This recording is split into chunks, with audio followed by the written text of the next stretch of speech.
Assalamualaikum warahmatullahi wabarakatuh.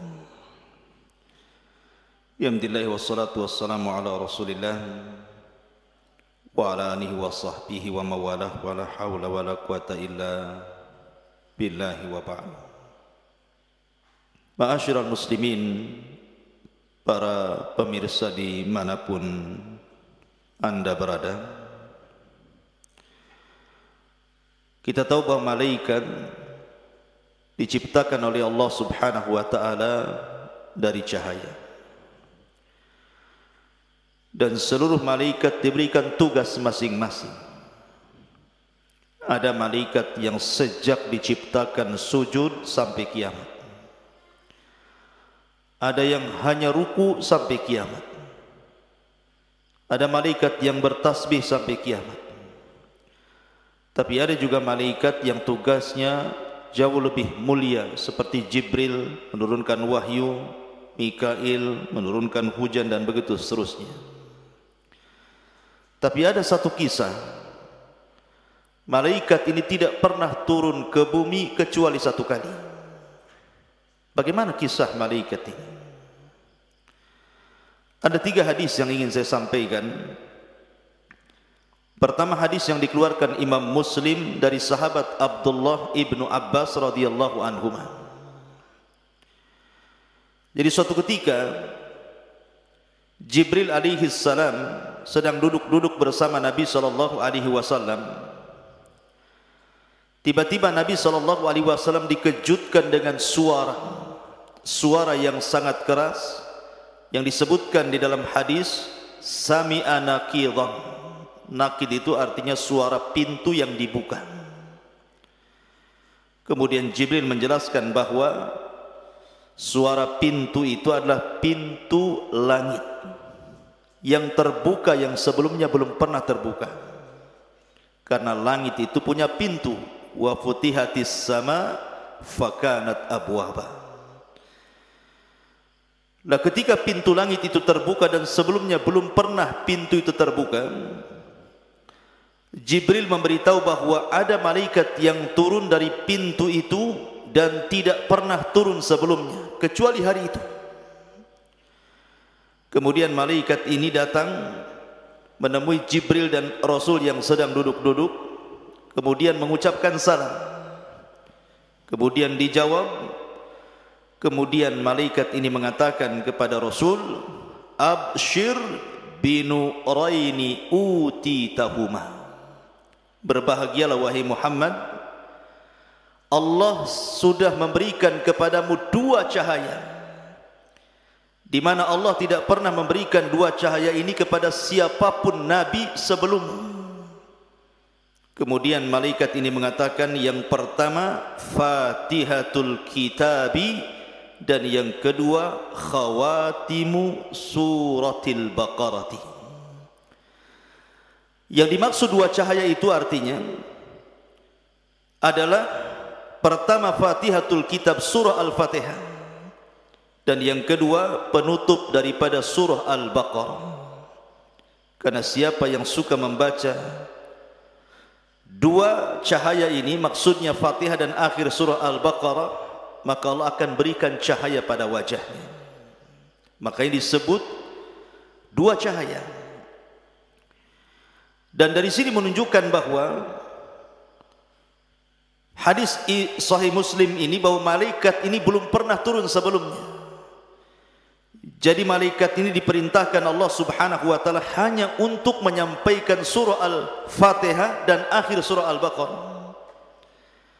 Karena kalau kita melihat tartib turunnya Al-Quran, kita tahu bahwa Al-Quran itu pertama yang turun surah Al-Alaq, kemudian yang kedua surah Al-Mudaththir, kemudian yang ketiga surah Al-Qalam, kemudian yang keempat surah Muzammil, kemudian yang kelima surah Al-Fatihah, yang keenam surah Lahab, kemudian surah-surah yang lain.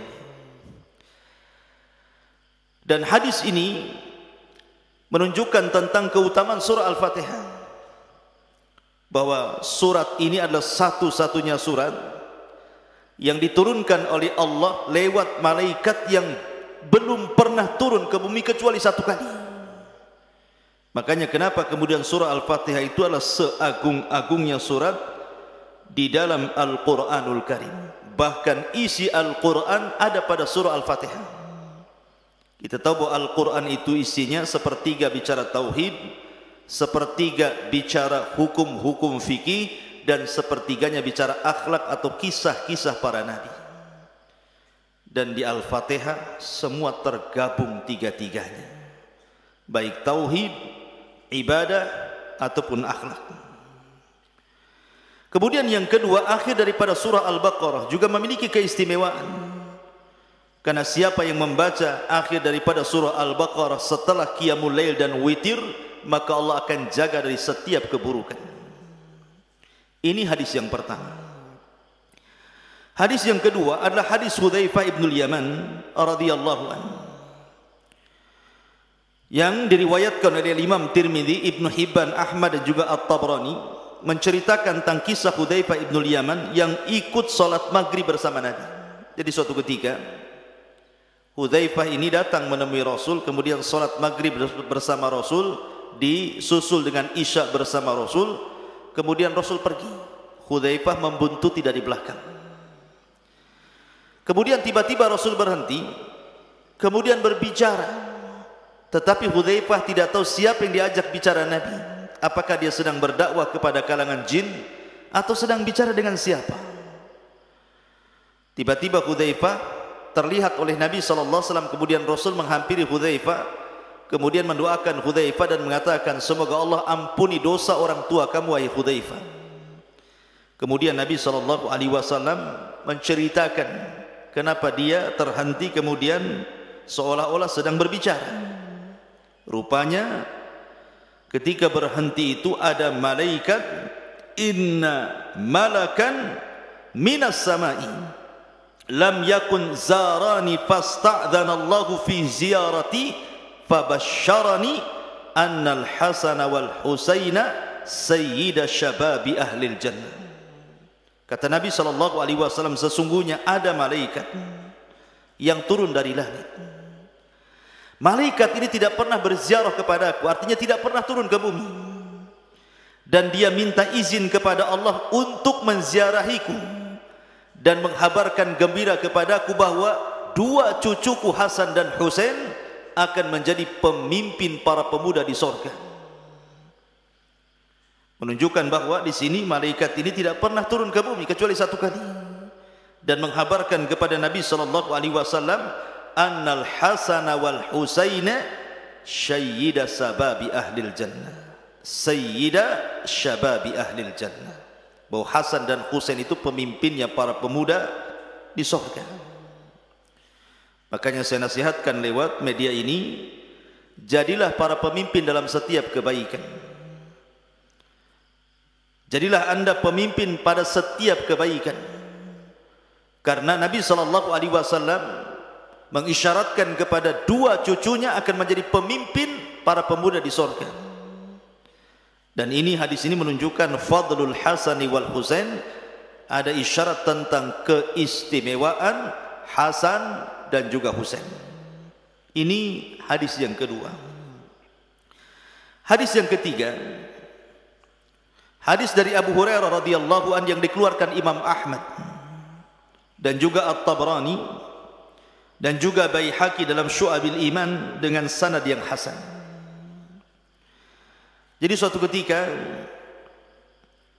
Nabi SAW sedang duduk bersama Jibril, tiba-tiba kemudian insyaqqa ufuqas sama, tiba-tiba terbelah ufuk langit.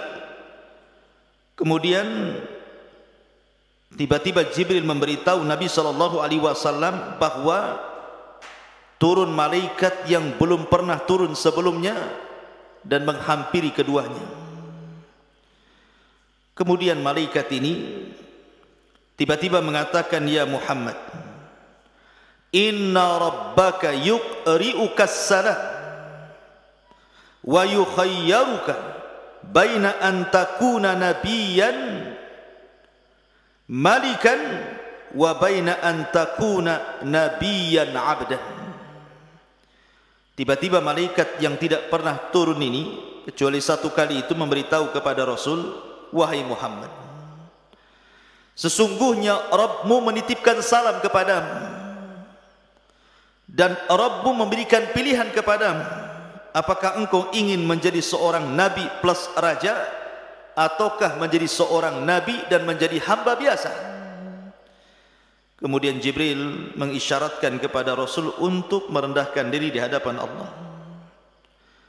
Maka Nabi SAW pun mengatakan kepada malaikat itu, saya memilih an akuna nabiyyan abda. Aku lebih baik menjadi seorang nabi plus juga hamba biasa, bukan seorang raja. Kemudian malaikat ini pergi dan naik lagi ke langit. Kemudian Nabi SAW bertanya kepada Jibril, wahai Jibril, itu tadi malaikat itu siapa? Maka Jibril alaihi salatu wassalam mengatakan, itulah Israfil.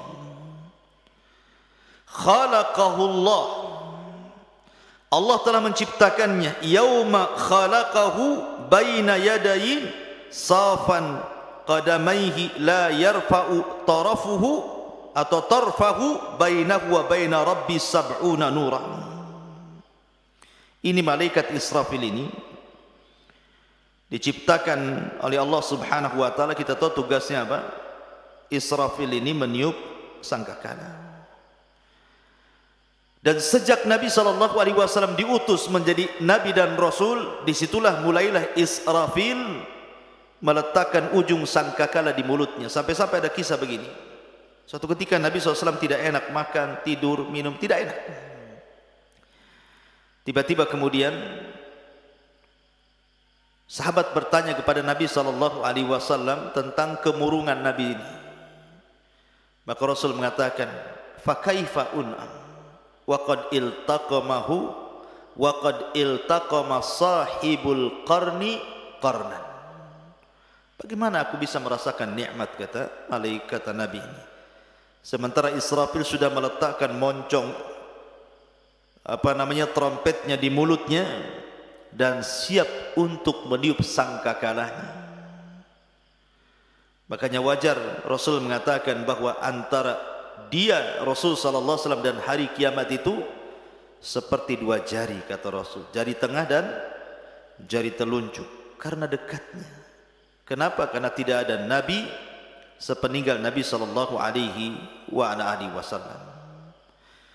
Inilah kisah tentang malaikat yang tidak pernah turun ke bumi dan hanya satu kali turun ke bumi. Di 3 riwayat yang saya baca, mudah-mudahan ada manfaatnya. Subhanakallahumma bihamdika asyhadu an la ilaha illa anta astaghfiruka wa atubu ilaik. Allahu ta'ala a'lam. Assalamualaikum warahmatullahi wabarakatuh.